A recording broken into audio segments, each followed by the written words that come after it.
All right, guys. So, bad news coming in with Jalen Rager with the UCL tear. Not something that I'm used to hearing or seeing about. Um, Look, this game is not getting any easier for Carson Wentz, man. And this is a must win for Wentz, to be quite honest, and the Eagles. And, we're going to have to see a different dude come out there Sunday than what we've seen the past 2 weeks from Wentz. That's an undeniable fact. But without further ado, let's roll into today's stuff.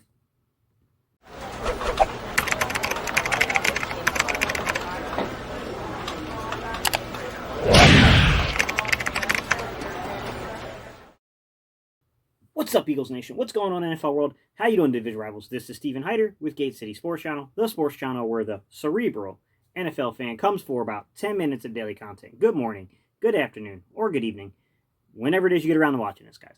Once again, Steven Hyder, Gate City Sports Channel. All right, y'all, today's topic. I want to do a little film work with you guys, okay? Some film work's coming out. Listen, if you're asking me, a guy who has experience kind of playing, who's definitely got a lot of experience coaching, what is going on with Carson Wentz? It's mechanics, guys. This is why I'm very skeptical and I'm very hard on Press Taylor.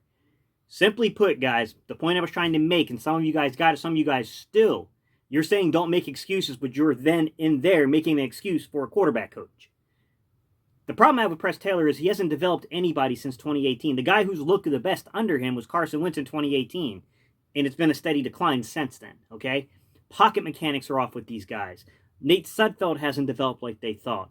Even if you go back and you really put Nick Foles under the microscope from 2018, guys, what you'll see is a guy who had 6 quarters of really bad football to open up that 2018 season, okay? Only got it together after Tampa Bay built a 20-point lead and started playing a prevent cover defense. Then he got his footing together, right? Then he comes back, has a fantastic game against the Houston Texans. We'll never take that away from Nick Foles. I mean, he absolutely shined in that Texans game. He was a big reason why we won that game. But then you go to the playoffs. Once again, Nick Foles is very bad, man. 70 quarterback rating. 3 touchdowns, 4 interceptions. He had a 60% completion rate. I mean, he wasn't good, guys. He just was not good in the playoffs in 2018. We know Nick Foles can play well. We've seen Carson Wentz play at a certain level. The only other factor here is who's been doing the coaching around these guys. That's the problem I have with guys like Press Taylor, and it has a lot to do with today's fundamentals that I'm going to show you. The quarterback coach is directly responsible for a lack in fundamentals of the quarterback. If you can't get that point, guys, I can't help you.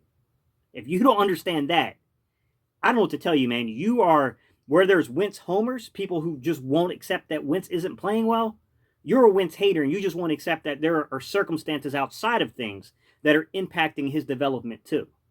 One of them is a lack of accountability coming from the quarterback coach. And what's funny is a lot of people will say things like, oh, excuses, excuses. We're trying to stop the excuses. We're trying to say you need somebody who can hold Carson accountable at the quarterback coaching position. And Press Taylor just ain't it. He ain't it. He might be a brilliant offensive mind. He cannot keep this young man accountable. Okay? The pocket mechanics are eroding under him, under his tutelage. Okay? I'm not saying that Carson Wentz was spectacular with his footwork in 2017. It wasn't quite this bad. Now, today's topic is going to deal with something that's called, it's an overstride, what they call an overstrider. A lot of you guys are pretty familiar with what that means. So if you overstride, what I want you to do is imagine you're holding a football, right? Now, if you get your feet shoulder width apart, go outside if you're young, guys. My older guys, don't throw your arm out, guys. You younger guys, go outside, put a target up. Keep your feet shoulder width apart, right? Rotate those hips correctly. Keep your ball carriage right. Come back up to that 90-degree armor angle, and then throw to target. Throw to target. Throw to target, guys. See how accurate you are. You're accurate, right?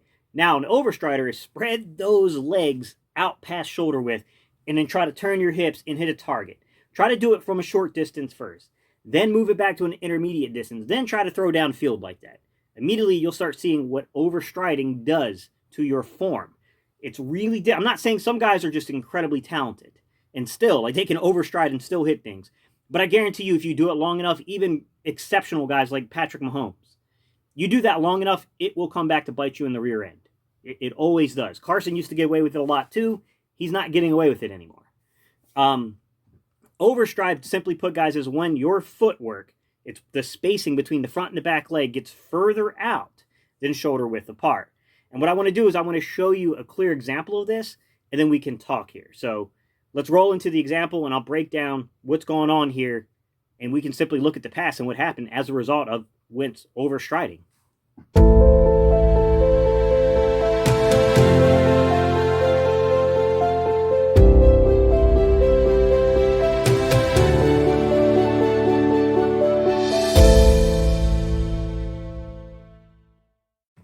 All right, guys, girls, the play I want to break down for you guys is midway through essentially the first quarter of the game, all right? We're at a 2nd and 6. We're at the Rams' 22-yard line. There's 7:33 on the clock, okay, when we come up to the line of scrimmage here. I love this about the Eagles. This is 12-man. And what the Eagles are doing are covering up for a deficiency they have at the boundary side wide receiver. This is why I'm pretty high on Jalen Reagor, because Jalen Reagor is not a natural boundary side receiver, but he's been playing that role because he's so talented. This kid hasn't even had the opportunity yet to play a lot of snaps at his more natural and talented position, which is flanker, the Z receiver, or that slot. That's what Reagor really is, but he's so talented they can use him that way. But one of the interesting things the Eagles can do in 12-man is you can take a guy like Zach Ertz, and he can basically take on the role of the boundary side X receiver. So it's really 12-man, but it's actually kind of really 11-man too. It's a weird formation they do here. So that's one of the things that's awesome about the Eagles. Now, if you look at Goddard's playing what's called a Y slot. That's normally what Zach Ertz plays. Okay, he's playing that Y slot role. Then you look at Ward Jr. This is what a lot of people mix up. Actually, the slot wide receiver is generally speaking the F receiver. Okay, he's an F slot. He's not normally a Y slot. But in this particular situation, got Ward Jr. playing that F slot. And then you look at Jalen Reagor. He's all the way on the outside as the flanker. He's on that field side of the formation. And he's going to have an opportunity here too. But this is what I want to show you guys. This is why these kind of things are important to break down on film. You could look at this play and say, man, Reagor really was kind of open right at the sticks. It would have been at least been a first down. And you're right. But you have to understand what the game plan is, who the Eagles are trying to manipulate with the game, and when they would look Reagor's way. Because some of you guys don't understand the way progressions work with a quarterback.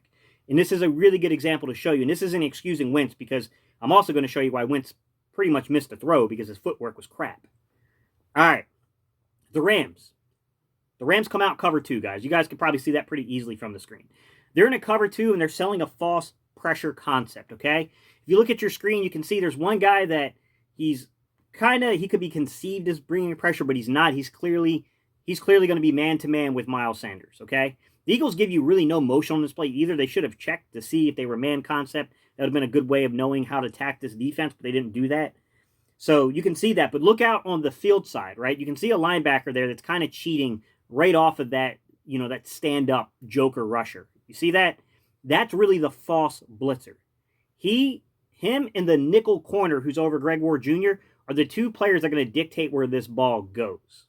So as you kind of watch how this play unfolds for a few seconds, guys, watch the nickel corner being manipulated by Ward Jr.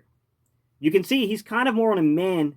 He's in a man situation on Ward Jr., and you can see that false blitzer drops back into the zone. If that false blitzer had dropped back into a mid zone, and then you saw a man-to-man on Greg Ward Jr., you can have, essentially, Goddard run the coverage off, and then Greg Ward Jr. becomes your target, right? Now, if you got, say, the nickel corner coming down playing the flats, that guy dropping that other guy dropping back down, the false blitzer dropping back down into a mid zone, and then you got the cover 2 over the top, taking away Ertz and taking away Ward Jr., then quickly your read becomes Reagor on that in route. He's doing an in route, just a little 10-yard in route, basically. Then that would change your progression, your read as the quarterback, okay? What ends up happening is if you watch this kind of play out, what happens is they both, so you got the nickel kind of comes in more of a man coverage, and then that false blitzer drops into a zone and targets in on Greg Ward Jr. When he basically takes away the underneath route to Greg Ward Jr., that leaves that seam route open to Dallas Goedert. Here's the problem, guys. Watch the throw come out of Carson's hands. Couple things. Look at the spacing of Carson Wentz's feet. That is textbook overstriding. That is an overstrider. It is really hard to get the correct mustard on the football if you do that. Okay? Mind you, I'm being tongue-in-cheek here a little bit because I could never be accused of being an overstrider. I'm not tall enough to be an overstrider. I'm not 6'5", guys. I have never had that problem playing quarterback. I would never have that problem. I'm a short dude. I'm not going to overstride. It would be really difficult for me to spread my feet very much further than shoulder width, to be quite honest. I'm just not a tall guy. I can't do that. I was more of a bouncer. Carson is too, by the way. He also bounces in the pocket. So, as you kind of watch that spacing of the foot, the other thing I'll note is Carson sees it. He reads it correctly, but he is still just a split second late. It's not like a second. It's like a tenth of a second. And that's how tough this game is, guys. If you are a tenth of a second late, you're late. Now, I will say this. That's a catchable ball. Dallas Goedert has to secure that catch, but Carson did Dallas Goedert no favors with the ball placement because he overstrided on that pass, okay? It's hard because from the scheme, this is schemed very well. It's easy to see the progressions here, okay? It's all about what that nickel corner does and what that false blitzer does. If that false blitzer comes, then you're probably going to go Goddard on a hot route there. Boom. Because there's no one to cover the middle of the field there. He's going to easily pick that up, right? So Wentz is paying attention. He's watching this stuff. But you have to understand that these things change your reads, okay? Sometimes I think some people miss those points. But I will say this. Bad footwork. Horrible footwork.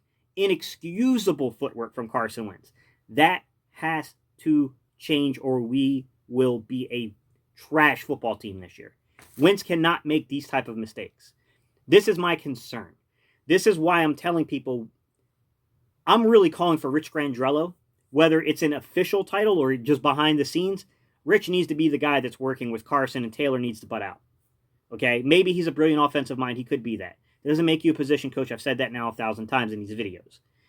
We need Rich Grandrello, who is a long-term coach in this league and who has worked as a quarterback coach and has had great success developing guys. We need him working with Carson. Okay, Carson he's a great talent, guys. He is. He's got phenomenal talent level. That doesn't matter if your mechanics are off. You can only get away with bad mechanics for so long, and it will catch up to every quarterback across the league if you do it too much. That's why I think Carson is so much better when you roll the pocket and you get him outside, because nobody's going to have perfect mechanics that way. That's all about your arm talent, your ability to contort your body, and just playmaking ability. It dumbs down things in terms of the mechanics of the pocket. That's why I think Carson really, really excels that way. These are my thoughts, guys. This is a play I wanted to demonstrate to y'all. Leave your comments down below. I know you guys knew what overstriding was, but this is just an easy way of seeing it on film because he really overstrided with that foot. I mean, you could see just how far. I probably have to lay out my whole body to get to the length that he just, had those two legs separated, man. I mean, I don't know, guys. This has to get cleaned up. This will not be an easy assignment going into Cincinnati without weapons. Carson has to be masterful in this game or we are in a lot of trouble because this team, while it's not a good team in Cincinnati, it can score points. We need to score points in return. We need Carson to not be making mistakes to take us out of football games. To me, this is Carson's game. He has to show it here, man. I mean, a lot of quarterbacks have had a bad 2-game stretch. Brady's had it. McNabb's had it. You can go back, you can look at guys like Nick Foles. You can go back and look at guys like Drew Brees. They've all had these spurts, but they've been able to end it. This is the test for Carson. Can you end this? Because if you can't, you know the old poem, guys, about the Black Death, right? The Black Plague. The bell tolls for everyone. For whom the bell tolls. It tolls for everyone. Everyone has their day. You keep going back to this. You keep struggling with this. Not even I can save you with film breakdown. trying to justify it. They will move on. That's the truth, guys. I don't think we're to that point yet, but we're getting dangerously close, if I'm going to be honest. All right, y'all. I'm out of here. You know how we end these videos. I do a little E-A-G-L-E-S. All right, y'all. Let's go, Eagles.